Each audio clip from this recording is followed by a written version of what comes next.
The recent case of PUBG Corporation suing Epic Games over Fortnite is a perfect example of not looking before you leap.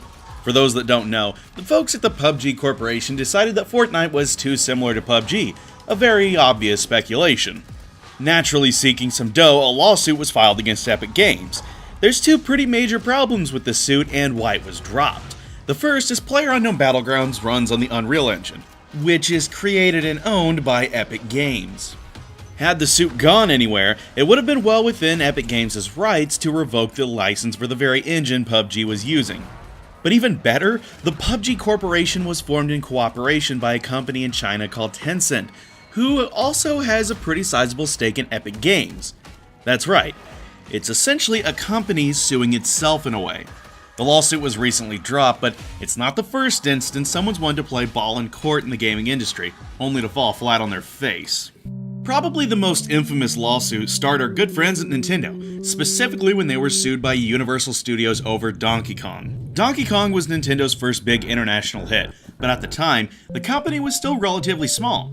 Universal Studios made the claim that Donkey Kong had stolen the concept of a giant ape who runs up with a girl atop a giant tower from their movie King Kong. The case eventually went to court, where Nintendo made a bold claim. Several years before, Universal had entered into a different lawsuit against RKO Pictures.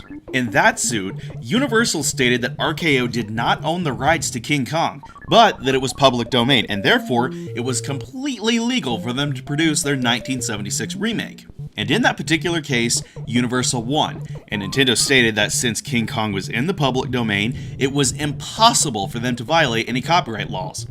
The United States District Court agreed, and since Universal essentially went to bat for a property they didn't own, they had to pay Nintendo $1.8 million. The gaffe with the PUBG Corporation isn't the first time Epic Games has had a brush with the law. In fact, their bout with Silicon Knights proved far worse for the plaintiff. Silicon Knights had been working on 2 Human for almost a solid decade, toiling in development hell and being slammed upon release. Prior to release, Silicon Knights sued Epic Games, making the claim that Epic Games never provided them with the full version of Unreal Engine 3, which 2 Human was supposed to be built on. Since Epic Games never delivered, Silicon Knights had to spend extra time, money, and resources creating their own engine in the place of the Unreal Engine 3. Epic bit back with a countersuit, stating Silicon Knights used the Unreal Engine without paying royalties. Yeah. If you thought suing the people under the same corporate umbrella as you was bad, try suing the people you stole from. It was discovered after 5 years of thorough investigations that Silicon Knights had indeed copied lines of the code directly from the Unreal Engine into their own, and attempted to do some tampering to hide various lines. In the end, Silicon Knights were ordered to recall all unsold copies of 2 Human and X-Men Destiny, their newest game at the time, and destroy all of them, on top of paying Epic Games $9 million. Needless to say, the company went under in 2014, canceling any projects they had left going. The last case we'll be looking at today is similar to our opener, in that it never makes it to court. It is, far and away though, the dumbest. But first, some background. In 1993, Adventures of Sonic the Hedgehog broadcast across the airwaves, with Looney Tunes-style antics starring everyone's favorite blue hedgehog. For whatever reason, each episode ended with a moral segment dubbed Sonic Says. These typically dealt with various issues, like not smoking or not crawling into a dryer. But the most famous of all is this one, about personal space. Here's why. There's nothing more cool than being hugged by someone you like. But if someone tries to touch you in a place or in a way that makes you feel uncomfortable, that's no good. Fast forward to the 2000s, a website called You're the Man Now Dog, or YTMND, is born.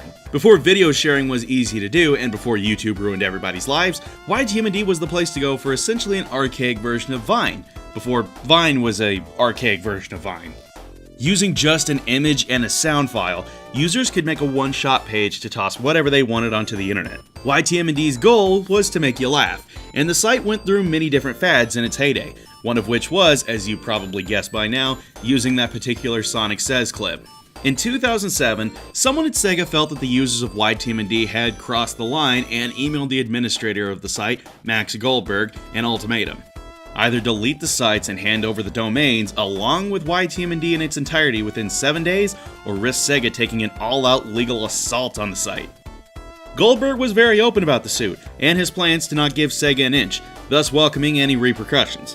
YTMND users took it upon themselves to voice their thoughts on the site, and like any good Streisand effect, the site saw a huge resurgence in the Sonic Says fad. Unfortunately, this story has a pretty anticlimactic ending. While it'd be interesting to hear that the internet fought and won against a huge company, the truth is 7 days passed and nothing happened.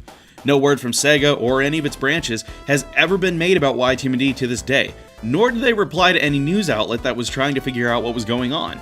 In the end, their threats rang hollow, and Goldberg declared the case had just blown over.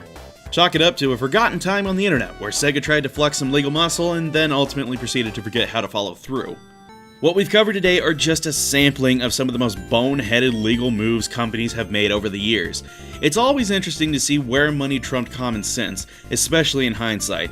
And hey, if you enjoyed this little spiel about something different, let me know in the comments below. If folks like it, I'd be happy to do one in the future.